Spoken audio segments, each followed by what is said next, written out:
স্বাগত জানাচ্ছি এসএটিভির নিউজ আপডেটে। এই মুহূর্তে আপডেট নিয়ে আপনাদের সাথে আছি আমি নুজহাত আফরিন। প্রধানমন্ত্রী হিসেবে নরেন্দ্র মোদীর শপথ গ্রহণ অনুষ্ঠানে যোগ দিতে নয়াদিল্লি পৌঁছেছেন বাংলাদেশের প্রধানমন্ত্রী শেখ হাসিনা। প্রধানমন্ত্রী ও তার সফর সঙ্গীদের বহনকারী বাংলাদেশ বিমানের বিশেষ ফ্লাইটটি দিল্লির সময় দুপুর 12টার কিছু সময় আগে অবতরণ করে। নয়াদিল্লিতে রোববার সন্ধ্যায় রাষ্ট্রপতি ভবনে শপথ গ্রহণ অনুষ্ঠানে যোগদানের পর নরেন্দ্র মোদীর সঙ্গে একান্ত বৈঠকের কথা রয়েছে প্রধানমন্ত্রী শেখ হাসিনা। আওয়ামী লীগের সাধারণ সম্পাদক ও সেতুমন্ত্রী ওবায়দুল কাদের বলেছেন, অর্থনৈতিক সংকটকালে 2024-25 অর্থ বছরের প্রস্তাবিত বাজেট গণমুখী ও বাস্তবসম্মত। দুপুরে বঙ্গবন্ধু এভিনিউর আওয়ামী লীগের কার্যালয়ে প্রস্তাবিত বাজেট নিয়ে আয়োজিত সংবাদ সম্মেলনে তিনি দাবি করে বলেন, শেখ হাসিনা সরকার 18% আর অতি দরিদ্র 6% নামিয়ে এনেছে। বাংলাদেশে এখন শুধু ডাল ভাতে নয়, পুষ্টি উন্নয়নে স্বয়ংসম্পূর্ণ। বিএনপি মহাসচিব মির্জা ফখরুল ইসলাম আলমগীর বলেছেন, রাঘব ওয়ালদে লুটে পুটে খাওয়ার জন্য এবারের বাজেট করা হয়েছে। আওয়ামী লীগ নিজেরাই এই দুর্নীতির সাথে জড়িত। জেএসডির আলোচনা সভায় তিনি অভিযোগ করেন, ইতিহাস ও স্বাধীনতা বিকৃত করেছে আওয়ামী লীগ। যারা স্বাধীনতায় অবদান রেখেছেন তাদের অস্বীকার করা অকৃতজ্ঞতার পরিচয়।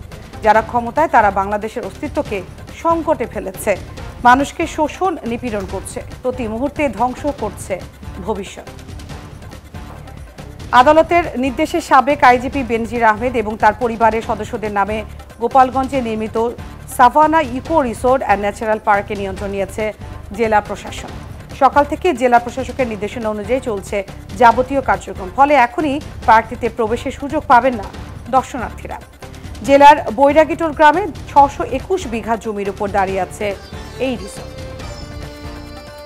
ব্রাহ্মণবাড়িয়া আলোচিত কলেজ ছাত্র আশরাফুল রহমান ইজাজ হত্যা মামলার প্রধান আসামি ও বহিষ্কৃত ছাত্রলীগ নেতা হাসান আল ফারাবি জয়কে গ্রেফতার করেছে পুলিশ।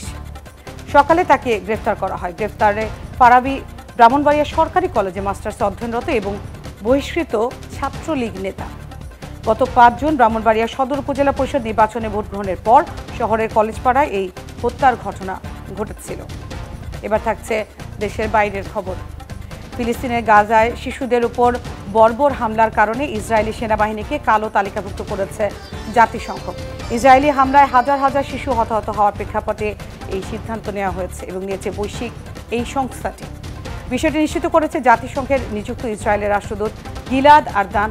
সামাজিক যোগাযোগ মাধ্যমে জাতিসংঘের এই পদক্ষেপকে লজ্জাজনক বলে অভিহিত করেছেন। এবারে থাকছে মাঠে ময়দানের খবর। সংখ্যা কাটিয়ে জয় দিয়ে টি-20 বিশ্বকাপ শুরু বাংলাদেশের। বোলারদের দাপটের দিনে শ্রীলঙ্কাকে 2 উইকেটে হারিয়েছে টাইগাররা।